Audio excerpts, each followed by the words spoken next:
Hello guys, আসসালামু আলাইকুম। Welcome to my another blog. সবাই ভালো আছেন? আমরা আল্লাহর মতে অনেক ভালো আছি। আজকে বাসাত বহুত যতন মেহমান আইবা দেখিয়ে আমরা বিভিন্ন ধরনের নাস্তার আইটেম করছি। নাস্তাগুলো আজকে আপনার সাথে শেয়ার করবো। আর এর মাঝে আমি আমার সংসার লইয়া আপনার লগে টুকটাক হালকা একটু কথা শেয়ার করবো। খালি আমার না, সবার সংসার লাগে এটা খুব উপকারও আইব। যেমন সংসার মানে কিন্তু খালি সুখের গল্প না। এই সংসারের মাঝে অভাব অনটন বিভিন্ন ধরনের সমস্যা লাগিয়েও থাকবো।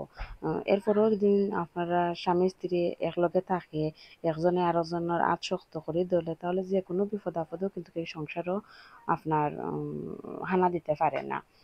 আর অভাব থাকলে, আর যে কোনো সংসারও কিন্তু অভাব থাকতে পারে, কিন্তু অভাব যদি এই সংসারে ভালোবাসা থাকে, এই সংসার কোনো সময়ও ভাঙ্গে না।